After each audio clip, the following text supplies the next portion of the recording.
ये वीडियो मैं इसका अभी जो मैं पढ़ाऊँगा, एक्चुअली ये वीडियो मैं करीब 7 to 8 आवर्स के बाद बना रहा हूँ। एक अर्जेंट वर्क आ गया था जिसके कारण मुझे थोड़ा निकलना पड़ा। तो चलिए फिर इस वीडियो को कंटिन्यू करते हैं। देखिए, निवेश मॉडल हमने कंप्लीट कर लिया था।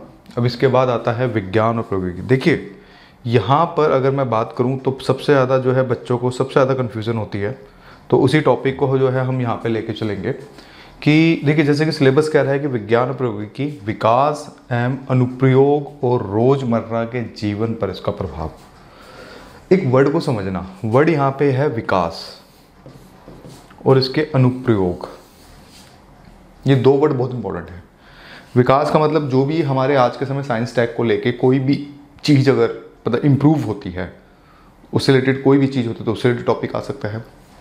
दूसरा अनुप्रयोग, इसमें कोई एप्लीकेशंस डेवलप हो रही है, कुछ हो रही है जिससे एक सोशल सोसाइटी को बहुत ज़्यादा फ़ायदा हो रहा है। एक तबके को नहीं, सोशल सोसाइटी को अगर बहुत ज़्यादा फ़ायदा हो रहा है तो डेफिनेटली वो हमारे लिए इंपॉर्टेंट है। इस कंडीशन में इसके जो सोर्सेज होते हैं, अगर मैं बात करूं तो वो और साथ में इसका प्रभाव आखिर क्या उसका समाज पे या फिर किसी पर्टिकुलर मतलब कि पूरी सोसाइटी पे क्या प्रभाव पड़ेगा, उसका अलग अलग तरह के प्रभाव, भाई वुमेंस पे क्या प्रभाव है, चिल्ड्रंस पे क्या प्रभाव है, एक साइंस फील्ड में क्या प्रभाव है, तो अलग अलग चीज़ों को आपको जो समझना पड़ेगा। ये तो समझ आ गया। इस टॉपिक के लिए ऑनेस्टली बात करूं, वैसे तो कोई किताब की ज़रूरत नहीं होती हमें, फिर भी कुछ बच्चे सोचते हैं कि एक बेसिक किताब मिल जाए हमें। तो एक अग्निहोत्री की किताब आती है, अमेज़ॉन फ्लिपकार्ट पे चेक कर लीजिएगा, काफ़ी मोटी है, TMH की बुक वो। बट मैं यही बोलूँगा कि इसको सिलेक्टेड पढ़ लेना अगर आप पढ़ना चाहते हैं फॉर द बेसिक्स के लिए, क्योंकि हिंदी मीडियम वाले थोड़ा बुक्स के पीछे ज़्यादा भागते हैं। तो उस कंडीशन में अगर आप चाहें तो थोड़ा बहुत उसमें से देख लेना। अदरवाइज जो बच्चे इसके रिलेटेड कोई बुक्स भी नहीं लेना चाहते हैं, कोई दिक्कत नहीं है। पूरे साल का जो भी मैगजीन्स पढ़ेंगे किसी भी चीज़ साइंस टेक को लेके, उसमें सारी चीज़ें कवर हो जाती हैं। कहीं ना कहीं वो टॉपिक जो साल भर के जो मुद्दे होते हैं वो उसमें आ जाएंगे और आपका काम यहाँ पे हो जाएगा। तो मैंने दोनों ही ऑप्शंस बता रखे हैं कि इसमें या फिर आप जो भी मतलब मैगजीन्स करंट अफेयर के आप मैगजीन कंपाइलेशन पढ़ेंगे। हमारी जुनून की सीरीज़ भी आएगी मेरे द्वारा, मैं स्पेशल बनाऊँगा, तो उसमें अगर आपको दिखता है कि मेस ओरिएंटेड कंटेंट है तो आप उसको भी पढ़ सकते हैं। तो ये बात क्लियर हो गई। फिर इसके बाद जो नेक्स्ट टॉपिक आता है साइंस टेक का, वो आता है विज्ञान प्रौद्योगिकी में भारतीयों की उपलब्धियां। देखो दोस्तों, ऑल ओवर वर्ल्ड में चाहे वो हमारे इंडियन ओरिजिन साइंटिस्ट भी हों या फिर जो भारतीय भी हों, वो कहीं ना कहीं अगर कोई बड़ा मतलब कि इन्वेंशंस कर रहे हैं, कुछ कर रहे हैं, कोई भी चीज़ अगर कर रहे हैं तो उसमें वो चीज़ आपके लिए इंपॉर्टेंट रहेगी। तो वो टॉपिक आपके लिए सबसे ज़्यादा इंपॉर्टेंट होगा। अब देखिए, यहाँ पर है उपलब्धियाँ, भारतीयों की उपलब्धियाँ। तो यहाँ से एक तो ये हो गया, एक तो करंट अफेयर हो गया, क्योंकि देखो यहाँ पर सिंपल सी बात है कि यहाँ पर विज्ञान प्रौद्योगिकी में भारतीयों की उपलब्धियों से रिलेटेड जो जो टॉपिक्स आज के समय चलेंगे, मतलब जो आप 2022, 23, 24, 25 जो भी वटेवर आप पढ़ रहे हैं, तो उसमें जो जो आपके पूरे साल का करंट अफेयर चलेगा वो बेसिकली इसमें इंक्लूड होगा। ये बेसिकली अगर उत्तरी में किताब में नहीं मिलेगा मेरे हिसाब से, ज़्यादा मुझे लगता है, बट फिर भी अगर आप करना चाहें तो कर सकते हैं। इसके इतिहास से स्टार्ट करते हैं, जीरो से स्टार्ट कर सकते हैं, आर्यभट्ट से आप जो है स्टार्ट करके आप कर सकते हैं, वो एक अलग कहानी है। लेकिन यहाँ पर बेसिकली अगर हम बात करें, यहाँ आपको दोस्तों करंट अफेयर ही पढ़ना पड़ेगा। तो अगर आप करंट अफेयर अच्छे से पढ़ेंगे तो डेफिनेटली आपका काम यहाँ पे हो जाएगा। देशज रूप से प्रौद्योगिकी का विकास और नई प्रौद्योगिकी का विकास। तो नई प्रौद्योगिकी में काफ़ी कुछ आ जाता है, आपको पता है जो भी टेक्नोलॉजी चल रही है, चाहे XYZ, चाहे ऐप्स हो, कुछ भी हो, कोई भी प्रौद्योगिकी जिससे कि सच में सोसाइटी को बहुत बड़ा इम्पैक्ट आ रहा है। देखो, किसी इंडिविजुअल को नहीं, ऐसी कोई प्रौद्योगिकी जिससे सच में, जैसे कि ड्रोन्स हैं। अब ध्यान समझना, ड्रोन क्या है? 4 पंखियों वाला एक क्या हेलीकॉप्टर ही है देखा जाए तो, लेकिन उसको नाम दिया है ड्रोन्स का। इसके नेगेटिव पॉइंट्स भी हैं, इसके पॉजिटिव पॉइंट्स भी हैं। अब ड्रोन्स को देखा जाए तो उसको हम बड़े मास लेवल पे हम सोशल में, मतलब सोशल सोसाइटी में हम बहुत जो है यूज़फुल कर सकते हैं। ड्रोन्स का उपयोग मेडिसिन के लिए भी किया जा सकता है, इमरजेंसी के लिए। फॉर एग्जांपल, मान लो किसी के घर में मतलब वृद्ध लोग रहते हैं, उन्होंने कॉल किया, मान लो उसने ड्रोन से भेज दिया, भाई अगर 1 किलोमीटर के अंदर का दायरा है, ऑलमोस्ट 1 से 1.5 किलोमीटर के में मतलब अच्छे से ड्रोन चल जाते हैं। मैं एक नॉर्मल ड्रोन की बात कर रहा हूँ। तो ऐसी कंडीशंस में हम, तो इससे क्या भाई, हमारे जो सोसाइटी है, जो वृद्ध पीपल हैं, उनको कहीं जाना नहीं पड़ा, उन्होंने छत पे जा गए और ले लिया जाके। ऐसे भी या फिर घर के आगे रख दिया, बालकनी के आगे रख दिया। तो ऐसी चीज़ों के पॉजिटिव, कुछ नेगेटिव पॉइंट्स भी होते हैं। लोग MMS बना लेते हैं आजकल, कोई गर्ल अगर मान लो कोई गर्ल्स है या फिर किसी के घर में है, कोई नहा रही है तो उसका चुपके से कैमरा है, तो हर चीज़ के दो पहलू तो होंगे। तो उसी कंडीशन में जैसे ड्रोन्स है, अब ये क्या प्रौद्योगिकी तो हुई, इसको और एडवांस किया जा सकता है। ड्रोन्स के थ्रू लाइक ड्रोन लगा दो, साथ में वो पानी की कोई कनेक्शन लगा दो, नीचे से मशीन को लगा के चारों तरफ किया जा सकता है। सोचोगे तो बहुत कुछ काफ़ी सारी चीज़ें जो है बेसिकली अगर हम बात करें, इससे सिक्योरिटी कैमरास में कितनी हेल्प मिलती है एज यूजुअल सभी को पता है। तो ऐसी चीज़ों में हमें मतलब ऐसी चीज़ें जब होंगी तो यहाँ पर आपको इनको मतलब कि बेसिकली इनके विकास और नई प्रौद्योगिकी का विकास, जो भी नई नई टेक्नोलॉजी आ रही है, आपको उस पर जो है बिल्कुल रोज़मर्रा की आपको नज़र रखनी पड़ेगी। क्वेश्चन ये है सर पेपर दे रहे हैं हम सिविल सर्विस का, ये प्रौद्योगिकी भाई जब आप सिविल सर्वेंट बन जाते हैं ना तो डेफिनेटली आपको न्यू इन्वेंशंस मतलब जो मतलब हुई हैं आप उनको इम्प्लीमेशंस करेंगे सोशल मतलब कि सोशल लाइफ में। जब आप जाएंगे डिस्ट्रिक्ट में तो वहाँ पे जाके आप इम्प्लीमेशन करेंगे और उससे कहीं ना कहीं काफ़ी लोगों को एक मतलब इम्पैक्ट आप काफ़ी बड़ा मतलब कि एक तरह से आप कहें तो आप चेंज ला सकते हैं। तो ये सारी चीज़ें इसी पे ही होती हैं, ताकि यूपीएससी खुद चाहता है कि उसमें हो। नेक्स्ट आते हैं,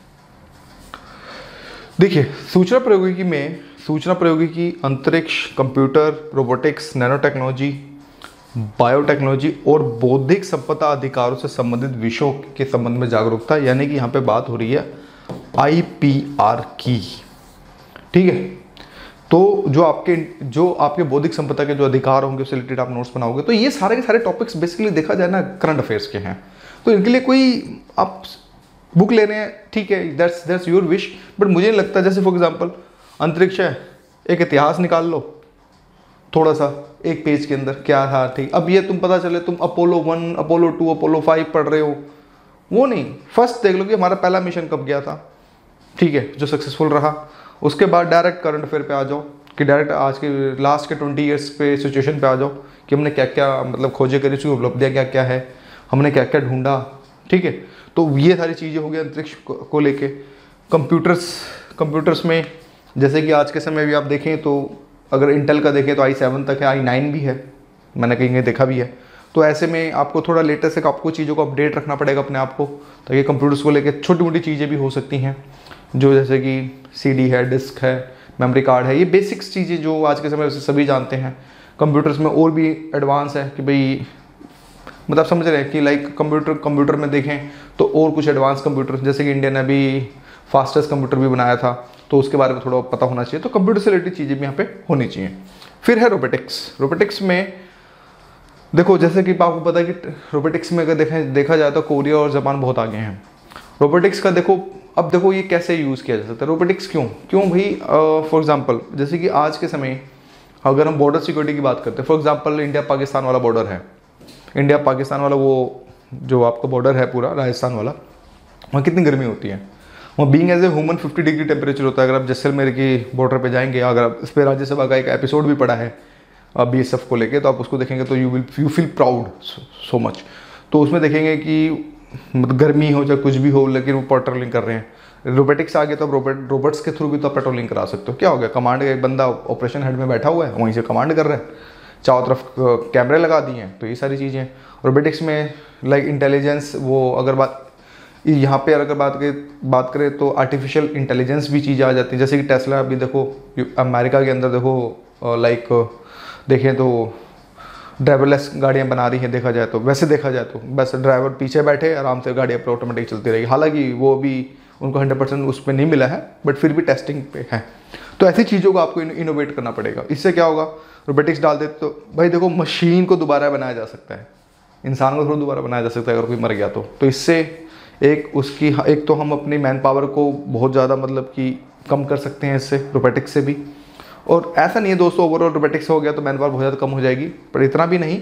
बट ये है कि हाँ फ़र्क पड़ेगा, लेकिन इससे हम किसी की जान बचा सकते हैं। तो ये सारी चीज़ें हमें जो है यहाँ पे समझनी पड़ेंगी। फिर इसके बाद nano technology as usual, biotechnology, इनके आप नोट्स बना लेंगे तो चीज़ें यहाँ पे कवर हो जाएंगी।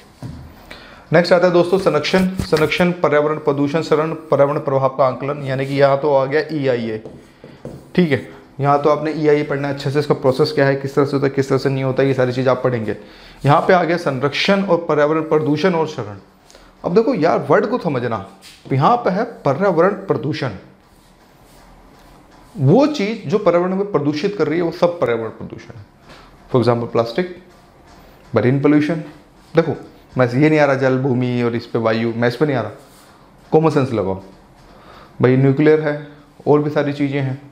जो भी चीज़ है जो ओवर ज़्यादा हो रही है जिसके कारण पोल्यूशन ज़्यादा हो रहा है, स्मोक का पोल्यूशन है, और आपने देखा हो कार्बन का पोल्यूशन भी आ गया अब तो।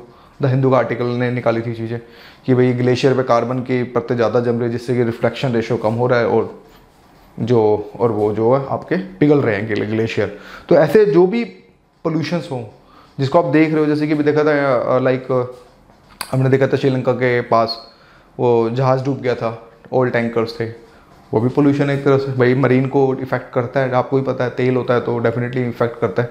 तो वो सारी की सारी चीज़ें बेसिकली अगर हम बात करें तो इसी में ही आएंगी। तो ये चीज़ आपने हमेशा ध्यान रखनी है। फिर इनके शरण और साथ में संरक्षण, गवर्नमेंट क्या क्या प्रयास कर रही है, एक कम्युनिटी लेवल पे क्या क्या प्रयास किया जा सकता है, और नए केस स्टडीज़ क्या हैं, किस तरह से हैं, तो वो सारी चीज़ें इसमें आ जाएंगी। उनके कारण या इसमें मतलब पूरा सिलेबस ये कहता है इसमें। आपदा और आपदा प्रबंध, देखो आपदा क्या है और आपदा, पहले आपदा आपको पता काफ़ी प्रकार की आपदा होती हैं जिसमें सूखा, बाढ़, ये वो दुनिया भर की चीज़ें हैं, अग्नि है, ठीक है। टिड्डियों का हमला भी है लेटेस्ट में, लेकिन लेटेस्ट में चलो जैसे टिड्डियों का हमला हुआ था, अभी आपदा में देखो लेटेस्ट में बिजली जो गिर रही है आजकल ज़्यादा, जैसे देखा होगा राजस्थान में काफ़ी लोगों की मौत भी हो गई थी, सडनली बिजली गिर गई थी तो उस पर मौत भी हो गई थी। तो ये सब चीज़ें, फ्लैश लाइट जो हो रही है, तो ये भी एक तरह से आपदा में एक आपदा है एक तरह से देखा जाए। बेसिकली बाढ़ है, ठीक है। तो इन पे इनका और साथ में इनका प्रबंध, तो इसके लिए आप लाइक अगर आप खुद के नोट्स बनाना चाहें तो विल बी बेस्ट, लेकिन इसके लिए मैं रिकमेंडेड करूँगा अगर फ्री वाले हो तो विजन IAS कर लो, पेड वाले हो तो अरोड़ा IAS के नोट्स कर लो। इसमें ये हमारे नोट्स मैक्सिमम इसमें 60 पेज में हैं, 60 to 65 पेज में, और सब कुछ लेटेस्ट अपडेट है। और साथ में लास्ट का इसमें 1 ईयर का करंट अफेयर भी आपने करना है। अगर फ्री वाले कर रहे हो तो विजन IAS से कर लेना, लेकिन साथ में इसका फ्री जो 1 ईयर का जो अपडेट जो आएगा आपके पास वो सारा कर लेना, और कहानी यहाँ पे जो बिल्कुल ख़त्म हो जाएगी। फिर दोस्तों इसके बाद अगर चीज़ें आती हैं वो आती है विकास और फैलते, अब देखो यहाँ पे है विकास और फैलते उग्रवाद के बीच संबंध पढ़ना है आपने, थोड़ा डेप्थ में पढ़ना है। मतलब कि टोटल मिला के 5 से 6 पेज में डिफरेंट एंगल्स में जा सकते हो आप कि भाई विकास और फैलते उग्रवाद के बीच जो संबंध होते हैं। अब इट काइंड ऑफ एनीथिंग, उग्रवाद पढ़ोगे पहले, उग्रवाद क्या है, इसके प्रभाव क्या है, समाज पे क्या प्रभाव पड़ता है, अलग अलग कम्युनिटी पे क्या क्या प्रभाव पड़ता है, तो वो सारी चीज़ें हो गई। फिर फैलते मतलब क्यों फैल रहा है, क्या रीजंस हैं, उग्रवाद में सब कुछ आ जाता है। तो ये सारा सिक्योरिटी से रिलेटेड है।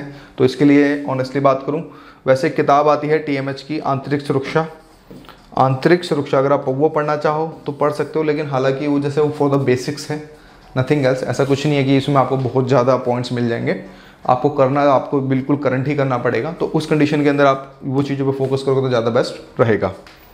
और साथ में इसमें अगर नोट्स की बात करूँ तो इसमें विजन IAS या फिर अरोड़ा IAS, या फिर इसमें आंतरिक सुरक्षा के अंदर आप एक टॉपिक और यहाँ पे आप दृष्टि का भी नोट्स देख सकते हो। ये 3 में से कोई भी एक रिकमेंडेड है, जिसका जैसा मन वैसा करो, क्योंकि हम आपको सारे ऑप्शंस जरूर दिखाएंगे, करना आप नहीं है, ठीक है। नेक्स्ट आते हैं 1 मिनट, हाँ, आंतरिक सुरक्षा के लिए चुनौतियाँ उत्पन्न करने वाले शासन विरोधी तत्वों की भूमिका। अब देखो यार यहाँ पे वर्ड है, इस वर्ड को पकड़ना, आंतरिक सुरक्षा चुनौती तो है ही, लेकिन यहाँ पे शासन विरोधी।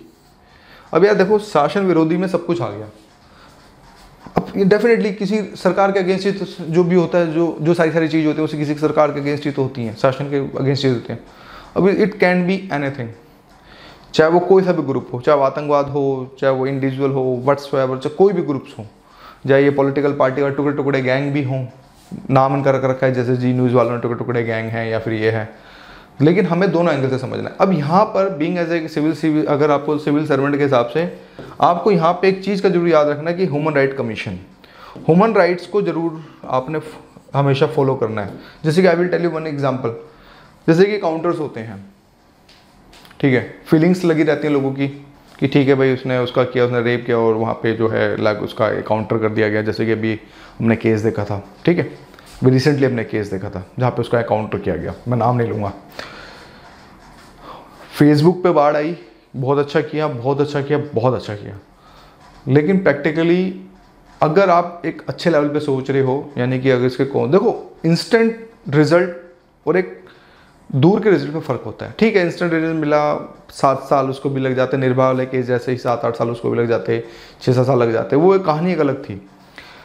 लेकिन अगर इंस्टेंट रिजल्ट भी होते हैं तो ये कहीं ना कहीं समाज के लिए दिक्कत करते हैं। रीज़न ये है कि अगर पुलिस को इतनी पावर मिल जाए, वो एनकाउंटर करने लग जाए सभी के साथ, तो सुप्रीम कोर्ट के फिर क्या करेगा और हाई कोर्ट क्या करेगा, डिस्ट्रिक्ट कोर्ट्स क्या करेंगे इस केस में?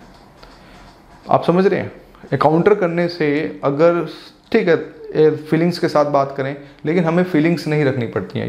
एज ए कल को अगर आप सिविल सर्वेंट बनोगे, आपको फीलिंग्स को एक तरफ रखना पड़ेगा और आपको अपने लॉज के हिसाब से, आपको अपने रैशनलाइज के हिसाब से, भावनात्मक तो समझ रखनी चाहिए, लेकिन आपको अपने लॉज को पहले प्रेफर करना पड़ेगा, क्योंकि कानून जब भी अच्छे से चलता है जब कोई आदमी किसी लॉ को फॉलो कर रहा हो। तो ये चीज़ें भी अगर देखा जाए सही है नहीं है, ये वाद विवाद का टॉपिक, मैं उस पर नहीं पढ़ूंगा। तो हमेशा आपको ऐसे चीज़ों को सोचना पड़ेगा। तो इसमें शासन विरोधी तत्व इसमें जो बेसिकली जो है शामिल होंगे। फिर आता है संचार नेटवर्क के माध्यम से आंतरिक सुरक्षा को चुनौती, आंतरिक सुरक्षा चुनौतियों के मीडिया, सामाजिक, ये सब सोशल मीडिया हो गया, साइबर सिक्योरिटी हो गया, ठीक है, साइबर सुरक्षा हो गया, इसमें सारा सब कुछ आपको जो है लेके चाहिए। यानी संचार नेटवर्क के माध्यम से आंतरिक सुरक्षा को चुनौती, भाई जो सोशल मीडिया जो फेक न्यूज़ आती है, आपने देखा होगा, फेक न्यूज़ तुरंत वायरल होती है। तो एक तो वो चीज़, जैसे कि अभी देखो रिसेंटली केस देखो, पार्ले जी बोल रहे थे कि स्टॉक खत्म हो गया, तो क्या है वो एक तरह से पैनिक है ना, कि जो बंदा पार्ले जी नहीं खाता वो भी जाके खरीद के लेके आगे रख लेगा स्टॉक में, तो उससे क्या होगा, काला बाजारी होगी। 5 रुपये का बिस्कुट 7 रुपये में बिकेगा। भाई लॉकडाउन में यही तो देखा हमने कि कैसे काला बाजारी हो रही थी। तो उसी कंडीशन में अब यहाँ पे आता है आंतरिक सुरक्षा चुनौतियों में मीडिया और सामाजिक नेटवर्किंग साइटों की भूमिका। कुछ ऐसी भी साइट्स होती हैं जो बेसिकली काफ़ी, आपने देखा होगा कि आज के समय साइट बनाना कोई बहुत बड़ी बात नहीं है। किसी भी सॉफ्टवेयर इंजीनियर को पकड़िए, वो आपको डोमेन परचेज कीजिए और विद इन 2 से 3 दिन में आपको अच्छे से कस्टमाइज़ करके आपको साइट बना के दे देगा। तो ऐसी चीज़ों पर गवर्नमेंट कितना इफेक्टिव है, कितनी साइट्स को मतलब कंट्रोल कर सकते हैं। जैसे फॉर एग्जांपल इंडिया में पोर्न बैन है, लेकिन अगर आप नोटिस करो तो सबके मोबाइल में पोर्न है। क्यों? वीपीएन है और भी साइट्स हैं और थ्रू सॉफ्टवेयर्स हैं। तो इन चीज़ों को लेके भी इश्यूज चलते हैं। तो ये चीज़ें बात करें तो इन पे बेसिकली चीज़ें आती है। फिर साइबर सुरक्षा, साइबर की जो हमारी चीज़ें उस पर सुरक्षा, ठीक है, बुनियादी बातें, धन शोधन और इससे रोकना, क्योंकि धन शोधन भाई ब्लैक मार्केटिंग, मतलब ब्लैक मनी, उसको वाइट करते हैं, कन्वर्ट करते हैं। कुछ काफ़ी सारे बिजनेसमैन ऐसे भी हैं, मैं नाम नहीं लूँगा, लेकिन ऐसे हैं जो काले धन को अपने वाइट करते हैं। इसमें मोस्टली इंपॉर्टेंट होते हैं रियल एस्टेट वाले, कि लाइक रियल एस्टेट, क्योंकि देखो आपको ही पता है कि अगर आप फॉर एग्जांपल अगर आप कोई मकान लेते हो, उसकी एक्चुअल कॉस्ट मान लो 1.5 करोड़ रुपए है या फिर 1 करोड़ रुपए है, लेकिन आप पेपरों में उसको 10 लाख से ऊपर करने दिखाओगे। क्यों? You should pay the taxes. तो इसलिए बोलते हैं ना कि 10% ऊपर से 90% नीचे से। ये कैसे सीखा? ये हम लोगों ने सीखा है। हमें बाद में पता चला कि सिस्टम में आए तो हमें पता चला कि अच्छा ऊपर नीचे का मतलब ये होता है कि 10% ऊपर से 90% नीचे से। तो ये सारी चीज़ें मतलब कि देखने को हमें मिलती हैं। फिर नेक्स्ट आता है लाइक सीमावर्ती क्षेत्रों में सुरक्षा चुनौतियां, उनका प्रबंध। अब देखो सीमावर्ती क्षेत्रों में सुरक्षा चुनौतियां, इनका प्रबंध, बॉर्डर मैनेजमेंट की बात हो रही है। यहाँ पे बॉर्डर मैनेजमेंट की बात हो रही है। संगठित अपराध और आतंकवाद के बीच में संबंध, संगठित अपराध क्या होता है और आतंकवाद के बीच में इसके रिलेटेड क्या क्या संबंध होता है, तो इसके रिलेटेड आपको पूरी चीज़ें इसमें आपको पूरी अच्छे से जो है बेसिकली पढ़नी पड़ेंगी। तो इसमें ये पूरा बॉर्डर मैनेजमेंट हो गया, संगठित आतंकवाद हो गया।